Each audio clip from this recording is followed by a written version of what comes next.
Ya, sebelumnya pemirsa, keinginan petinggi partai politik seperti Golkar, PKB, dan PAN untuk menunda pemilu 2024 justru tidak sejalan dengan basis pendukung atau pemilih parpol tersebut. Hal itu terlihat dari hasil temuan lembaga survei LSI Deni JA.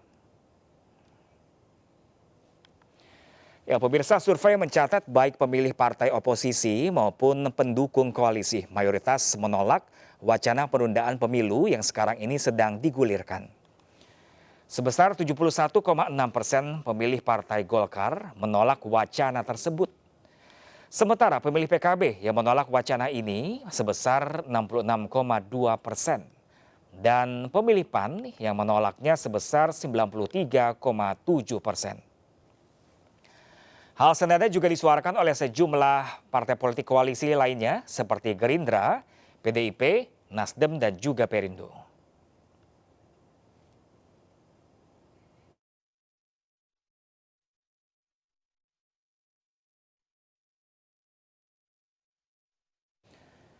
Ya, pemirsa, wacana penundaan pemilu 2024 awalnya didengungkan oleh Ketua Umum PKB Muhaimin Iskandar. Menurut Wakil Ketua DPR itu, usulan penundaan atas masukan dari sejumlah pelaku usaha dan ekonomi. Muhaimin mengaku jika pemilu digelar pada tahun 2024, kecenderungan pembekuan ekonomi akan terjadi karena di faktor wait and see dan agresivitas pelaku ekonomi. Selain itu, transisi kekuasaan dianggap menimbulkan gejolak di masyarakat dan mengganggu keamanan hingga berdampak pada investasi.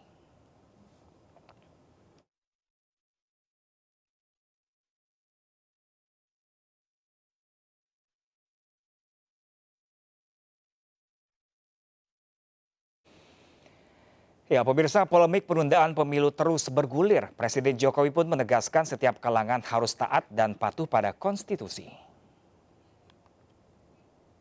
Ada yang ngomong presiden dipilih 3 periode, itu ada 3. Satu, ingin menampar muka saya. Ya. Yang kedua, ingin cari muka. Padahal saya sudah punya muka.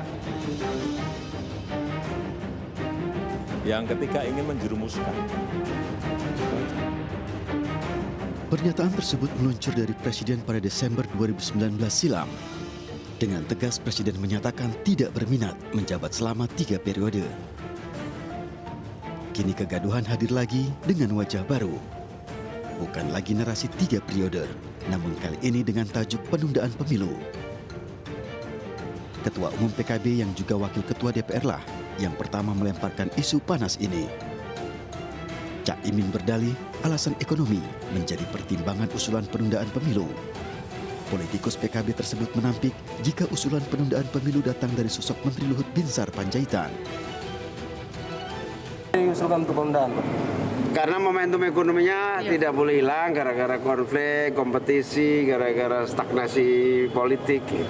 Gus, informasinya ada arahan dari Pak Luhut untuk penundaan pemilu itu? Enggak ada. Enggak ada. Wakil Presiden 2014-2019 Yusuf Kala juga angkat bicara atas polemik agenda pesta demokrasi. JK menilai penundaan pemilu melanggar konstitusi. Kita taat kepada konstitusi, itu aja.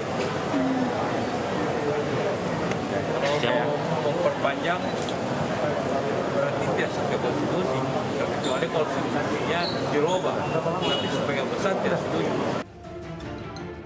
Setelah sempat tak bersuara, Presiden akhirnya angkat bicara terkait penundaan pemilu.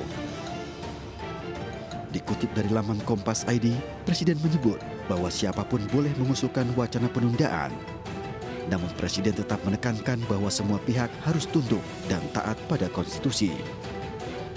Pernyataan Presiden ini sedianya menjadi muara yang mengakhiri pro dan kontra kalender pemilu 2014 mendatang.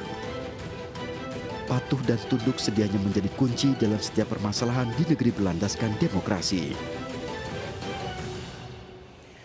Ya, pemirsa, kita kembali bergabung dengan Pak Yohan Wahyu selaku peneliti Litbang Kompas. Kami juga masih menunggu pemirsa politisi PKS Bapak Dimyati Natakusuma untuk bergabung bersama kami pada sore hari ini. Oke, Pak Yohan, kita lanjut lagi. Pak Yohan, tadi sebanyak 10,3% koresponden setuju. Lah, ini dari Litbang Kompas sendiri bisa mengetahui nggak ada nggak kepentingan politik dalam itu? Ya, ada satu pertanyaan yang kita tanyakan ke responden ya, soal apakah wacana penundaan pemilu ini betul-betul untuk pemulihan ekonomi atau kepentingan politik. 66,7% itu menyatakan wacana penundaan pemilu ini adalah kepentingan politik elit, bukan untuk kepentingan pemulihan ekonomi. Artinya memang ada distrust masyarakat atau publik terhadap isu narasi yang dikembangkan bahwa penundaan pemilu itu untuk pemulihan ekonomi gitu ya. Yang dibaca oleh publik justru penundaan pemilu itu adalah ekspektasi dari kepentingan politik elit. Nah, ini yang sebenarnya kita lihat bahwa ada kesenjangan antara ekspektasi publik dengan ekspektasi elit ya, terutama sejumlah ketua umum yang melontarkan gagasan soal penundaan pemilu ini. Jadi ini yang menjadi pertanyaan besar, ada kesenjangan itu antara ekspektasi elit dan ekspektasi publik.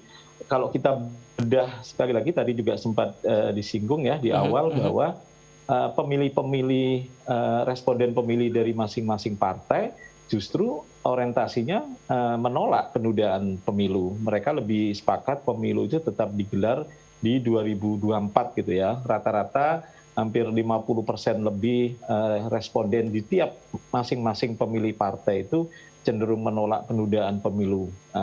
Partai-partai yang saat ini berada di luar pemerintahan memang cenderung lebih tinggi penolakannya. Misalnya PKS, responden pemilih PKS ini dari kelompok responden pemilih PKS mayoritas itu menolak, yakni 92,9. Hal yang sama juga pemilih dari Demokrat, 75,7% ini menolak penundaan pemilu. Tapi fenomena ini juga ditemukan dari pemilih partai-partai pendukung pemerintah ya yang ada di dalam pemerintahan. Misalnya Gerindra itu 83,9% itu menolak penundaan pemilu pemilihnya, pemilih Gerindra. Hal yang sama juga PKB, sebagian besar pemilihnya, 43% itu menolak penundaan pemilu. PDIP juga hampir 50% juga menolak penundaan pemilu. Artinya apa? Isu penundaan pemilu ini sebenarnya non-partisanship gitu ya. Artinya gimana tuh? Bukan isu yang didorong oleh rasa partisan.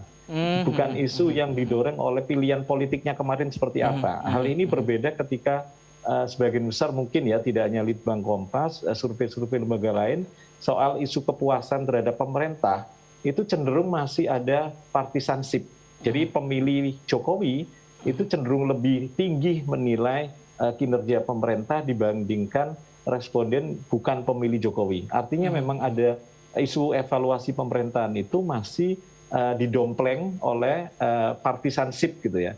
Sementara kalau kita lihat dari data masing-masing pemilih partai itu cenderung menolak bahwa isu penundaan pemilu itu bukan, ini masuk kategori non partisanship. Jadi bukan isu yang partisan gitu lah. Artinya ini menjadi kesadaran bersama tanpa melihat pilihan politiknya seperti apa gitu ya. Bahkan pilihan capres pun sebagian besar pemilih Jokowi hampir 55% itu menolak penundaan pemilu. Hal yang sama juga dari pemilih Prabowo, sebagian besar juga menolak penundaan pemilu itu. Jadi ini jelas dari sisi pilihan, latar belakang pilihan partai, latar belakang pilihan presiden, artinya secara simpatisan politik tidak ada korelasinya dengan isu ini gitu ya. Makanya Jadi, saya masukkan kategori non partisanship isu ini. Jadi ini menjadi kesadaran bersama gitu ya, tanpa melihat mereka kemarin pilihan apa, afiliasi politiknya apa, isu penundaan pemilu sepertinya menjadi sesuatu yang ditolak bersama gitu ya, baik siapapun, apakah kemarin milih partai apa atau kemarin milih capres siapa gitu. Nah, kalau Pak Iwan nih, kalau dari survei Litbang Kompas yang kemarin yang telah dilakukan ini, apakah menunjukkan nggak bagaimana sikap pemilih Jokowi pada Pilpres 2019 terhadap pemilu 2024 nanti ini? Iya, tadi yang saya sebutkan hampir 55% setuju pemilu tetap digelar di 2024 ya, kelompok responden pemilih Jokowi.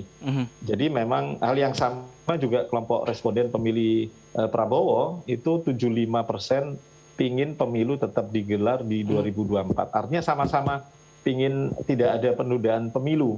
Karena itu saya tadi menyebut isu penundaan pemilu ini bukan isu yang kategorinya partisanship. Jadi ini semua masyarakat, sebagian besar publik tanpa melihat afiliasi politiknya, tanpa melihat partisannya, mereka sama-sama menolak penundaan pemilu gitu. Nah, kalau dari 55% yang tadi mengatakan bahwa mereka setuju bahwa pemilu digelar kembali tahun 2024. Ini alasan mereka ini kebanyakan karena apa sih Pak Yohan? Apakah karena kecewa dengan kepemimpinan Pak Jokowi kemarin atau ingin ada perubahan lain?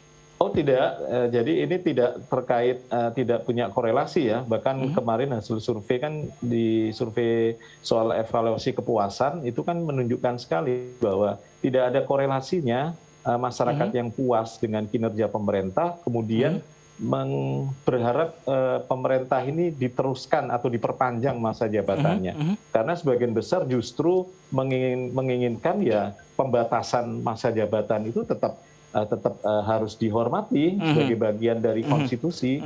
Artinya memang tidak ada korelasinya yang tidak puas itu kemudian atau yang puas kemudian menginginkan pemilu ditunda, tidak ada korelasinya. Yang puas pun bahkan yang tidak puas pun sama-sama berharap pemilu ini tetap digelar di 2024. Karena itu tadi saya membedakan isu penilaian terhadap kepuasan kinerja pemerintah cenderung masih dipengaruhi oleh partisanship gitu ya. Sementara isu pemilu ini cenderung non partisanship, artinya tidak menjadi isu yang partisan gitu ya. Artinya setiap orang entah dia pemilih partai apapun, entah dia pemilih capres manapun di 2019 kemarin, isu penundaan pemilu itu sama-sama ditolak gitu.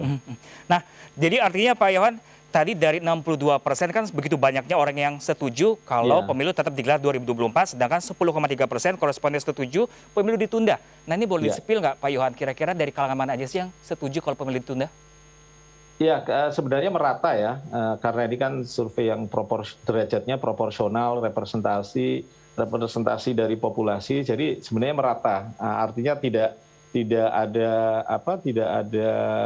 ciri khas khusus yang bisa kita ketahui dari kelompok ini gitu ya. Tapi yang jelas pertimbangan atau narasi ekonomi itu cukup mempengaruhi responden yang cenderung setuju terhadap penundaan pemilu, seperti halnya yang narasi yang dibangun oleh elit politik yang selama ini membangun narasi soal perlunya penundaan pemilu itu. Jadi hanya alasan ekonomi yang kemudian melatar belakangi mereka kemudian cenderung menyatakan setuju terhadap penundaan pemilu. Sebagian kecil dari mereka. Pak Yohan, satu lagi mungkin Pak Yohan, kalau menurut Pak Yohan, big data yang disebutkan oleh Bapak Luhut Binsar Panjaitan terkait 110 juta pengguna medsos yang setuju pemilu tunda itu meragukan atau seperti apa menurut Pak Yohan?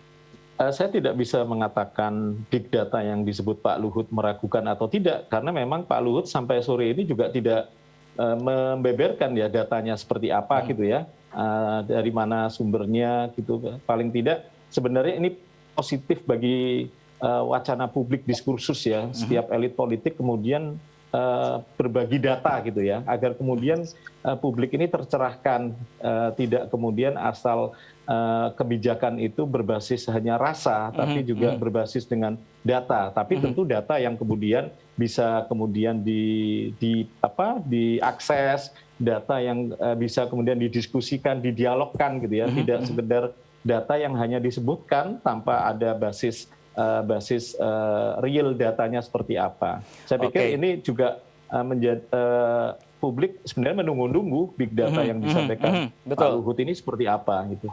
Oke, baik, terima kasih banyak Pak Yohan Wahyu selaku peneliti Litbang Kompas. Semoga kita juga tetap berkomitmen agar menjalankan pemilu 5 tahun sekali ini sesuai dengan konstitusi. Terima kasih banyak Pak Yohan. Dan sayang sekali, dan sayang sekali pemirsa, Pak Dimiati sampai dengan akhir kami tidak dapat kepastian beliau bisa bergabung bersama kami. Ya pemirsa, kami akan segera kembali sesaat lagi, tetaplah bersama kami pemirsa.